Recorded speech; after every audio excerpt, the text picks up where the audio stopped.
1981年6月8日下午，荣城晚报的罗记者请我爷爷吃豌豆面。这次约我爷爷出来，主要是他的暗恋对象，省日报新闻版记者何顺言，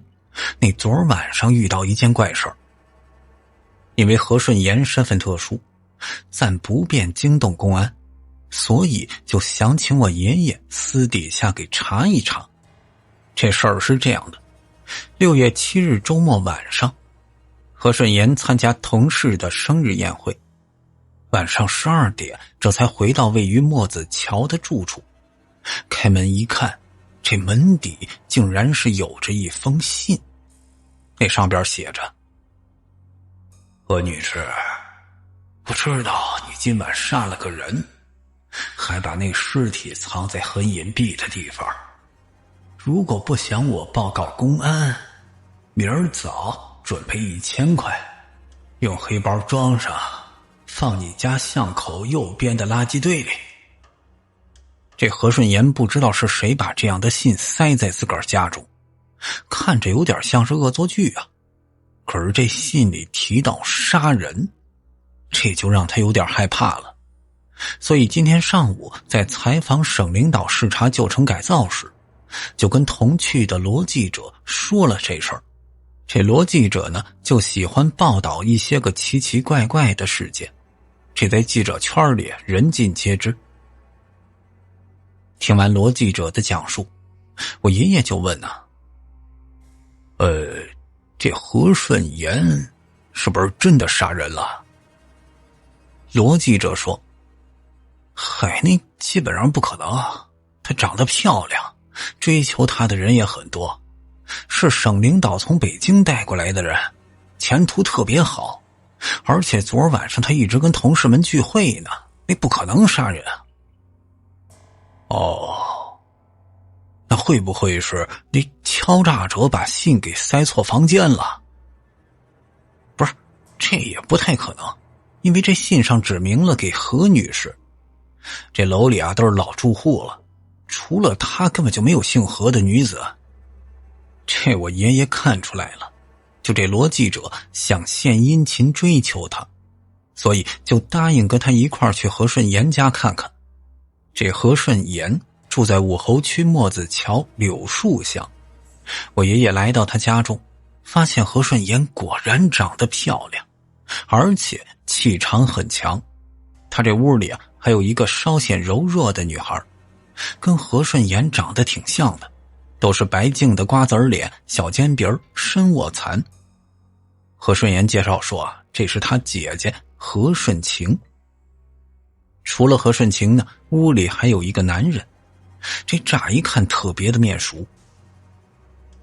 这原来是前几个月童子林杨秀娥失踪案中那个涉事的陈世德。虽说陈世德在我爷爷的工作调度中出了不少的力气，可是我爷爷很讨厌这人。这有关陈世德的故事，大家可以听前一天发布的小花失踪案。就说这何顺言今天又收到敲诈信，要求他晚上12点交钱。他就觉得这事儿严重了，就把自个儿姐姐还有好朋友陈世德叫来商量。大伙儿商量决定，到了晚上12点放一个黑包在垃圾堆里，然后守株待兔，抓住这个敲诈者。谁知那放了包了，等了快2小时，除了几个路人走过，根本就没人动那包。大家悻悻而归。何顺言在早上出门时，这就又收到第3封的敲诈信。这次信件写得特别详细。这昨晚你竟然喊人来想抓我，太猖狂了！别以为我是在诈你，你那事儿我都知道。7号下午3点，你戴着一顶白色遮阳帽，跟一个穿格子西装的男人在府南河柳浪湾河边见面。下午4点半，你们去了泰升路红光电影院看电影。下午6点半，你们又去了仁南路的群星饭店吃饭喝酒。晚上8点半，你扶着喝醉的西装男来到朱市坡，把他从那石阶上推下去摔死了，还藏尸在南门的下水道。最后一次警告你，下午1点我要在垃圾站收到钱，否则我就把上述内容报告给公安。这罗记者又带着何顺言来找我爷爷。何顺言说，7号下午陈世德来他住处聊天，7点半他出发去同事家，就跟信上写的事儿是八竿子打不着啊。我爷爷看完信说，现在这唯一的办法就是去朱市坡南门下水道里看个究竟。这3人就赶到朱市坡南门，翻看下水道的石板。这一看，何顺言顿时吓得花容失色，就说这里边果然是有着一具穿着格子西装的男尸。我爷爷这就知道这事儿严重了，立马叫来市局的同事勘验现场。当时呢，市局公安技术队伍扩招，在我爷爷极力的怂恿推荐下，原先在龙泉卫校任教的杨道纯就成功考入市局技术侦查大队担任法医。咱这市区里重大的命案都是由市局的技侦大队来检验。杨道纯把这男尸抬上来，何顺言一下认出这人就是常在巷子附近晃悠的流氓刘天云。刘天云以前是市磷化厂的职工，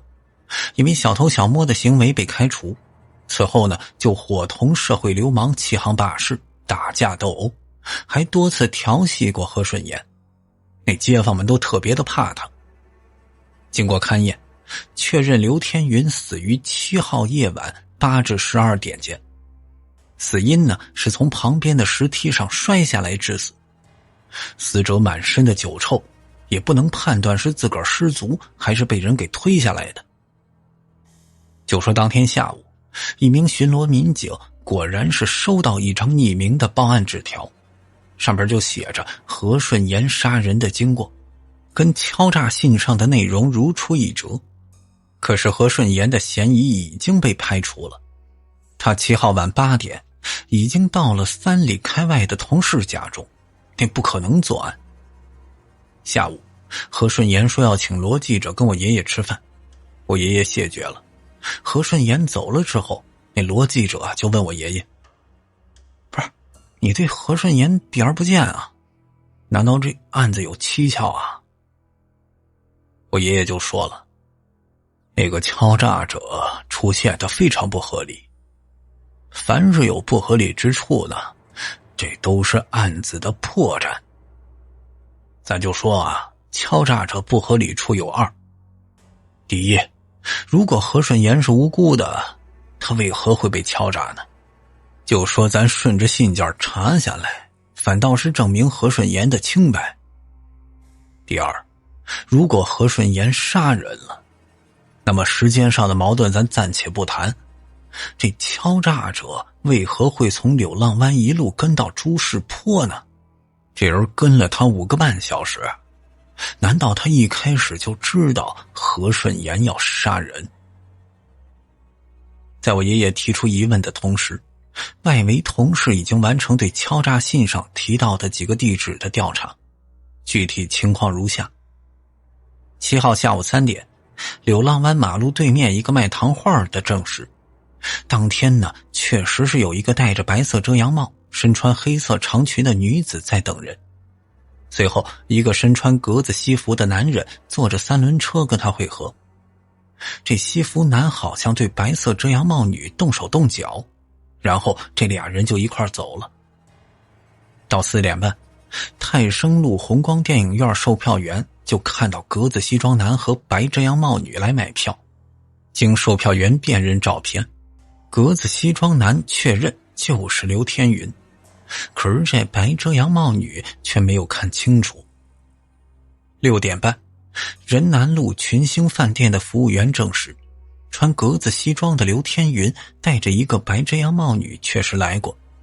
但是这白遮阳帽女好像是故意躲闪，根本就没看清其长相。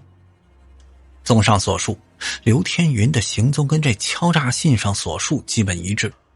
而这个白色的遮阳帽女却始终没人看清真正的面目。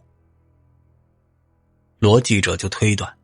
这是不是有人将白遮阳帽女误认为是何顺言呢？因为那天去何顺言家调查时，他曾见过其家里确实是有着一顶红圈白遮阳帽，这个打扮在当时的荣城也不算是罕见。我爷爷则认为可能性很小，这个敲诈者在信中一直就没提到刘天云的名字，这大概就说明他根本就不认识刘天云，主要就是奔着白色遮阳帽去的，这怎么可能认错呢？说到这儿啊，我爷爷突然想起，这何顺言还有个姐姐何顺晴，那会不会是姐妹二人接力杀人呢？就说这妹妹何顺言从杀牛坝吃完饭就走了，姐姐何顺晴接力把灌醉的刘天云扶到朱市坡摔死。想到这儿啊，他立刻致电何顺言询问何顺晴的地址，然后调查何顺晴当日的行踪，结果就令他失望了。何顺晴在当晚7点之后就去夜校上课去了，姐妹杀人就不成立。我爷爷又想，那会不会是那个陈世德在作祟？很显然他正在追求何顺言，如果刘天云一直骚扰何顺言，他有可能请陈世德一块合谋杀害刘天云，而且陈世德当夜就在家里校对一本新书，没有不在场的证明。但是我爷爷随后又嘀咕了，作为涉案人员，陈世德的爷爷是知名的民主人士，父亲在香港也颇受倚重，地位非何顺言可比，而且刘天云这种小混混案底很多，陈世德要想整他特别的容易。事实上，自从陈世德常去何顺言家之后，这刘天云确实收敛了不少。那么刘天云到底是因何被杀呢？我爷爷感觉他那死一定是跟这何顺言脱不了关系。10号上午，市局接到另一起凶案的报警，就说一个作家被杀害在自己位于柳浪湾附近的寓所当中。呵，这又是柳浪湾。经查，死者叫祝廷基，40岁，虽然被称作作家，但其实就是偶尔在一些小报上发表点狗屁不通的诗词。暗地里啊，他是一个到处搜罗别人隐私，借此敲诈勒索的恶人。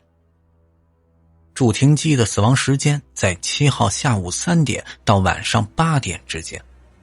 那尸体呢就躺在书房里，死因是被人用利刃插入心脏。公安到达时，他的尸体已经开始腐烂了，杀人凶器也不见踪影。这死者的屋里没有可疑的指纹，但留下了一样非常重要的线索，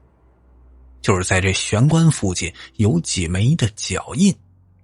这死者的办公桌内有一本笔记本，翻到6号的记录时，我爷爷就发现这纸张的下半页被撕掉了，上半页写着4点 HSQ。 4点原本写的是3点，后来被改成4点。就说 HSQ 这几个字母在我爷爷的脑海中萦绕不去，想着想着，他突然念出来，何顺晴，也就是何顺言的姐姐。我爷爷立即将案发现场的足迹跟刘天云尸体上的鞋印对比，完全吻合。这案情进展到此，一切都说得通了。姐姐何顺晴因某件事儿被这个祝廷基勒索，妹妹何顺言看不过了，所以就约出一直爱慕他的混混刘天云，加以色诱，让刘天云去祝廷基的寓所内杀人。我爷爷之前一直就奇怪，为什么白遮阳帽女人跟这刘天云3点钟就在柳浪湾见面，却在4点半才到达1里之外的红光电影院，20分钟的路程，这走了1个半小时。原来这期间刘天云去附近杀了个人呢。从记事本上的日程来看，祝廷基原本约的姐姐何顺晴3点钟见面，估计何顺言或者是刘天云另外找了个借口要见祝廷基，所以呢，他就把跟何顺晴的约会推迟到4点，然后在这段时间里就被刘天云杀害。刘天云杀人之后，陈世德接力将他推下石梯灭口。假设模型已经建立，市局同志立刻兵分2路，一路查找何顺晴7号下午的行踪，一路再访何顺言。果然，公安拿着那个笔记本找到何顺晴，他就竹筒倒豆子全抖搂了。就说这何顺晴跟何顺言姐妹的名字都是化名，2人老家在湖北十堰的一个小镇。6年前，何顺晴男友在县里负责修建水坝，结果钱到位之后，这渣男就偷偷的卷了一笔钱跑路，南下广州渡海去了香港。渣男卷款协逃，何顺言姐妹害怕受到牵连，就悄悄地伪造了男友的死亡现场，让人以为这男友是在勘察工程现场时一不小心掉在大河里淹死了。这就是祝廷基用来威胁他们姐妹的秘密。虽然承认祝廷基威胁过自己，但妹妹何顺言就不承认我爷爷的推理。他说就算刘天云真的杀了人，他就是个小混混，跟祝廷基是蛇鼠一窝，自己跟他根本没什么私下交易。就算自己戴过白色遮阳帽，也不能认定当天跟刘天云在一块儿的女人就是自己。由于祝廷基和刘天云都已死亡，这死无对证啊，我爷爷的推想就很难去证实。然而在第2天早上，公安局再次接到一通神秘的电话，这个电话就给案情又带来转机。这电话称呢，自己是祝廷基的朋友，受祝廷基之托，一旦他遇害了，就要向公安局报告一个重要的信息，即事发当天，祝廷基约定见面的人是何顺晴。这何顺晴及其他金主的黑材料目前正保存在某个工厂的仓库内。像祝廷基这样老敲竹杠的老油子，肯定不会把金主的把柄放在自个儿家里，否则金主只要雇人杀他灭口即可。祝廷基哪天会见哪些人物，肯定都得跟自个儿埋下的暗线打好招呼，一旦是出事儿了，他们就对号入座，向公安报案，同时将所有金主的黑材料都会曝光。因此这些金主们不但不敢杀他，反而最怕他死。既然现在证实有了这么条暗线存在，那么此前我爷爷的推论就有了破绽。何顺言姐妹必然是知道祝廷基有暗线，不管是亲自杀人还是雇凶谋杀，这暗线都会暴露她们姐妹的秘密。那么这杀人还有什么意义呢？这个暗线电话就让这案情一切进展又得推倒重来。很快，我爷爷又把注意力投到祝廷基被杀的现场。刘天云的鞋印曾经出现在祝廷基家的玄关，不管这鞋印真伪，至少证明刘天云跟祝廷基的死亡存在着联系。同时，刘天云又与一个白色遮阳帽女子有联系。这个白色遮阳帽女子被一个敲诈者指认为何顺言。随后，祝廷基的记事本被人撕掉半页，只留下了何顺晴的约见信息。这一切线索看起来都像是有人故意嫁祸给何顺言姐妹。这个嫁祸者很可能就是那个真正的白色遮阳帽。他知道刘天云跟何顺言的关系，也知道祝廷基会在6号约见何顺晴，所以他悄悄地指使刘天云刺杀祝廷基，然后灭口刘天云，嫁祸给何顺言姐妹。那罗记者就非常认可白遮阳帽嫁祸论，他认为所谓敲诈信其实明里是敲诈，暗里就是嫁祸。白遮阳茂知道何顺言收了敲诈信后会让警方介入，遂一步步地利用敲诈信，自然而然的就把刘天云和何顺言联系起来，做出何顺言自己利用敲诈信来洗白的样子。就这种嫁祸手段，可谓是润物细无声啊，比直接向警方举报白遮阳茂就是何顺言可是高明的多了。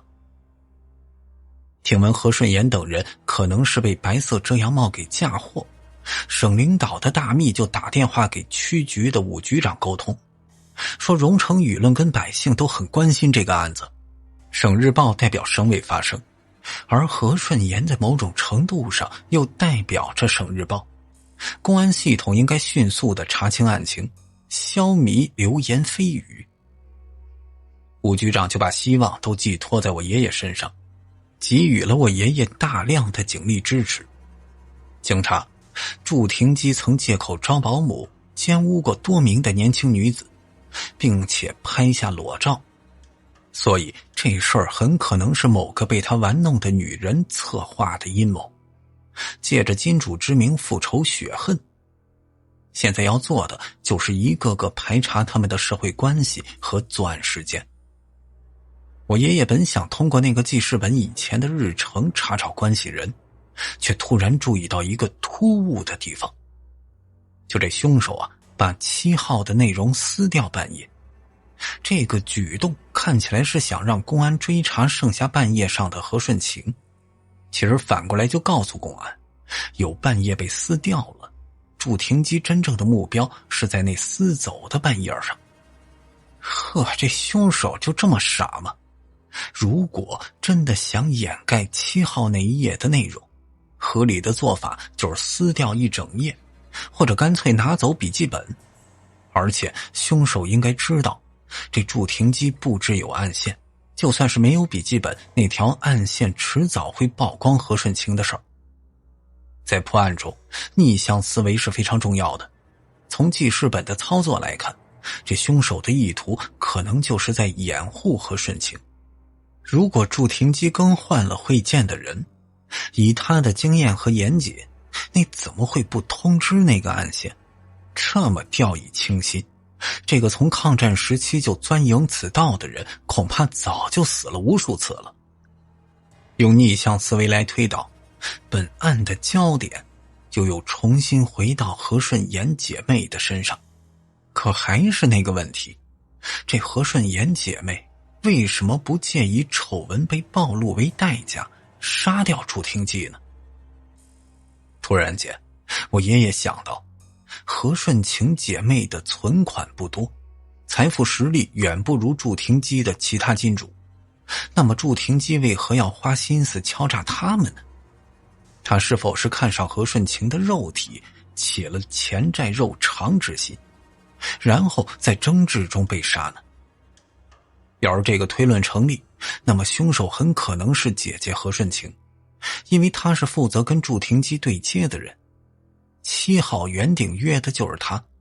可是他7号4点就去了省大学的门口，并没有碰见祝廷基，这都是有人证的。如果说祝廷基约见的是妹妹何顺言，那他应该不敢劣色，因为这何顺言的背景和气场可是比姐姐强得多了。他的倚靠可不只是陈世德，他那文章也深受省委某大领导的喜爱。估计啊，因为他身份有问题，才执意去了低调一点的省日报工作。刘天云这样的小混混不小事儿，祝廷基这种聪明人肯定不会冒险。所以看起来，姐姐何顺情说谎的可能性比较大。这真实的情况，姐姐可能在7号3点时准时跟祝廷基见了面。祝廷基想占何顺情的便宜，在争端中就被杀掉了。何顺情撕掉半截的记事本，将记事本中的3点改成4点，然后自个儿又4点跑去省大学的门口假装赴约。后边这种可能性还真是不小，但如果仅限于此，那刘天云和白遮阳茂这个局，那做出来又有什么意义呢？可以说呀，只要是没有证人目击到何顺晴曾跟祝廷基会面，那么何顺晴只要清理干净现场，再去省大假装赴约，这一切就足以让公安机关无法形成完整的证据链。再加上何顺炎和陈世德的影响力，要定罪这是很难的。可是刘天云的鞋印还有这个白遮阳帽这个局毕竟是做出来了，那么是否就意味着确实有人曾经目击到何顺晴跟祝廷基的会面？可如果有人目击了何与祝的会面，那为什么公安却没查出来呢？这是漏掉了什么东西吗？我爷爷又去了当天和本案有关的几个场所，一遍又一遍重现证人们的证词。猛然间，他就发现幕后真凶似乎布下一个心理陷阱。这个陷阱让公安忽视了一条最根本的线索，就是出现在柳浪湾的3轮车。第二天上午，我爷爷把何顺炎姐妹陈世德还有罗记者都请到市局。他先问姐姐何顺晴，说这公安局联系了祝廷基的那个匿名暗线，他承认说祝廷基想要的是你的人，根本就不是钱，是不是这么一回事呢？何顺晴点头赞同。我爷爷继续说，这以祝廷基的习惯，如果他当天要改见另一个人，一定会通知暗线，但是他没有。当天何顺晴在3点如约的跟祝廷基会面，然后两人一块去了祝廷基的家里。祝意图奸污何顺晴，却被恐慌的何顺晴一刀杀死。这时何顺晴辩驳，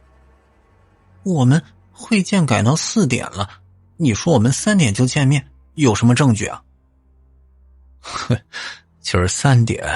在柳浪湾出现的白遮阳帽跟格子西装男，根本就不是什么刘天云和远富，这两人就是何顺晴和祝廷基。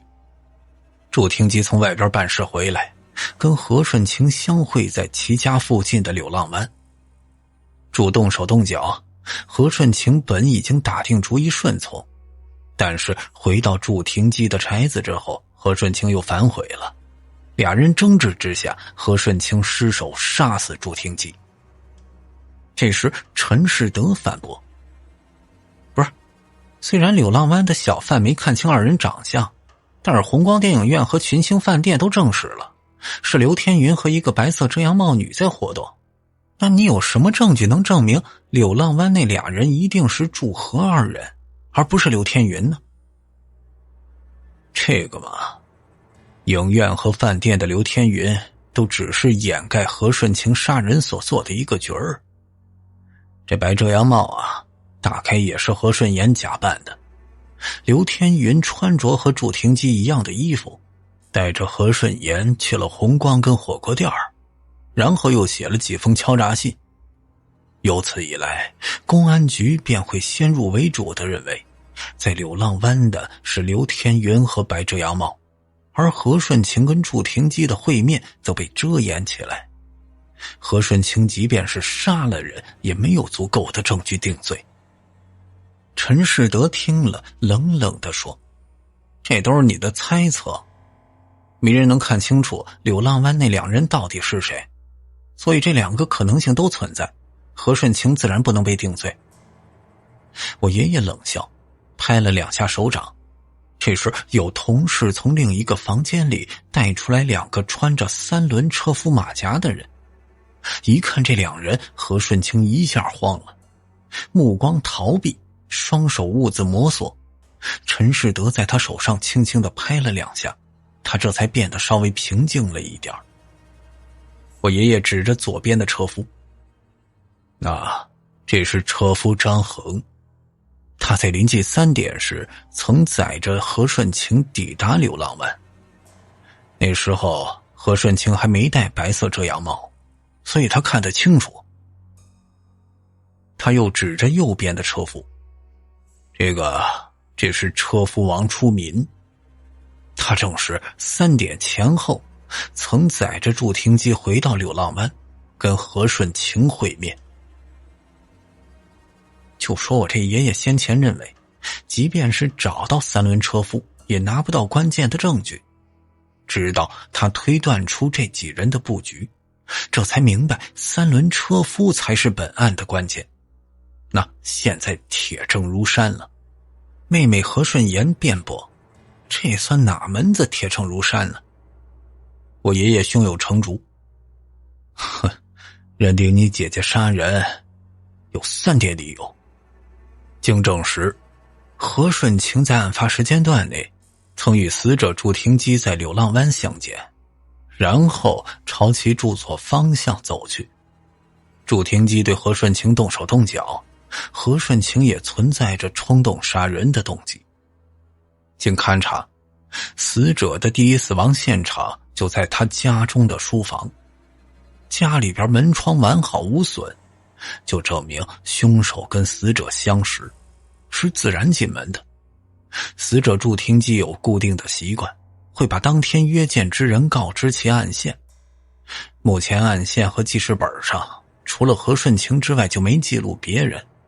何顺情就是那个进门之人。所以呢，虽然是没找到凶器和指纹，在这3点已经形成足够的证据链。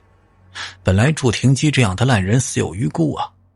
但杀人就是杀人，更何况为了消灭罪证，你们还多杀了一个刘天云，这就太蔑视公安了。这时公安局的同事纷纷为我爷爷精彩的推理鼓掌，我爷爷也为自己的机智叹服。另一个同事手中的手铐已经饥渴难耐，准备铐住何顺情。何顺情几乎都泪崩了，准备伸手接受手铐。可是突然间，沉默多时的陈世德伸出2根手指头按住这手套，现场的气氛突然凝固。陈世德说：“我有几个问题，问完再拿人不迟。”“哦，没关系，你随便问。”陈世德对祝廷基的车夫王初民问道：“你在祝廷基下车时，确认在柳浪湾的白遮阳帽就是何顺情吗？”“哎呦，这好像是有点像，但是戴着帽子拿不准。”“是就是，不是就不是，你这证词可是人命关天的，没有100%的把握，你可别说是啊，当心做假证。”这下王初民有点心虚了，看了半天：“不是，我这当时隔着几米远呢，但是那女人在躲闪，你眼睛上边没看清楚呀。既然你都看不清楚，那你能确定祝廷基下车后去找这个白色遮阳帽女子交谈吗？”“这我就没看见了，你祝廷基给了钱我就骑车走了。”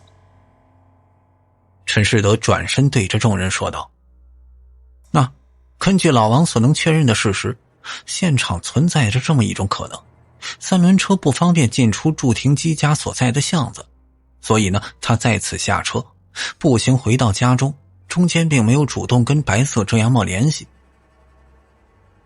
这说完这话，那副手铐灰溜溜的退了回去。我爷爷也说这是精彩的狡辩，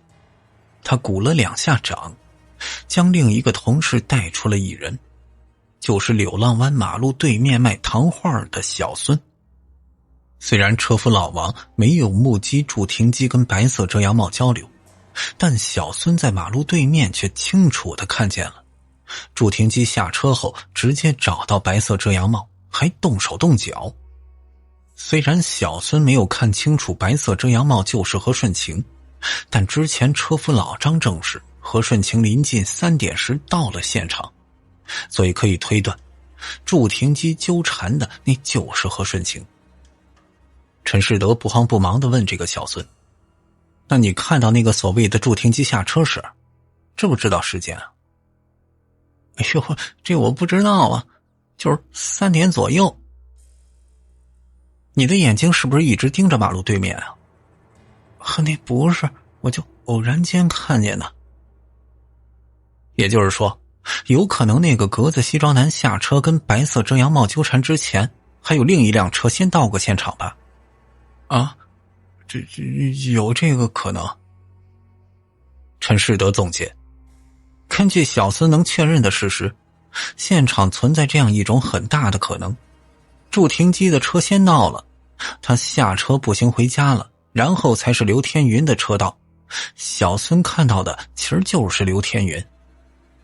这时现场众人沉默无语。我爷爷驳斥，呵，那何顺清3点前去现场又如何解释？会是这么巧合吗？这何顺清的目的地当然是省大学门口，这需要从驻停机家那条小巷子里穿过去，否则就得绕很远，3轮车不便进出，他就在此地下车步行穿过，这也是正常的嘛。这车夫不能确认他当时戴着白色遮阳帽，你也没有证据说明驻停机和何顺清约见的地点就是在柳浪湾。这车厢顶棚低矮，何顺清车内不戴帽是正常的，戴帽子是不想让人看见自己和驻停机这种人渣在一起。那之前已经推论，驻停机要更改见面计划，必定会通知暗线，而凶手又没有破门而入，这除了何顺清，当天谁能办到这点？哼，这正是我要跟你分析的。柳浪湾有一个女人，跟何顺清一样穿着黑色长裙，因为怕被人认出来，就戴着白色遮阳帽。她还叫来了跟何顺言有牵连的刘天云，刘天云的脚印又出现在案发现场，加上那几封勒索信，这一切分明就显示有一个女人指使刘天云杀害驻停机，然后灭口刘天云，就是为了嫁祸何顺言姐妹。哼，你这还是没有正面回答问题啊。那驻停机为何让一个计划外的来客进屋呢？哼，这驻停机从没见过妹妹何顺言，这个神秘真凶完全可以以何顺言的口吻致电驻停机，要求3点见面，和驻停机谈谈新的条件。因为姐姐妹妹都是一家人，所以即便计划有所更改，驻停机也不必要另行通知他的暗线。这你说的这一切都是无凭无据的猜测，你那推论也没证实啊。我所举的可能性都不属于偶然巧合，这很可能就是一个针对何家姐妹的巨大阴谋，所以你不能定他的罪。这下我爷爷沉默了，他心里明白，这事儿一定就是何顺清冲动杀人，然后他去找的何顺言，何顺言又找来陈世德想办法。这陈世德一问呢，知道有车夫曾载着他去了柳浪湾，而另一个车夫也载着驻停机去跟他见面。要是事后查起来，这可能就会是致命的证据。不过陈世德分析出，载着驻停机的车夫应该是没有直接看见何顺清，这是一个可以利用的漏洞。只要利用这个漏洞，另外嫁接出刘天云跟白色遮阳帽的事儿，就能动摇何驻见面的证词。刘天云没有真正的去过柳浪湾，所以在用完之后必须杀人灭口。他那脚印还被刻意的留在案发现场。那几封敲诈信的目的就是为了把这桩嫁接的案件引出来，抹去何驻见面的事实，同时也炮制出一个神秘的白色遮阳帽，作为以后甩锅的对象。就说这案子始终没人目击何顺清跟驻停机见面，这根救命稻草被利用到极致。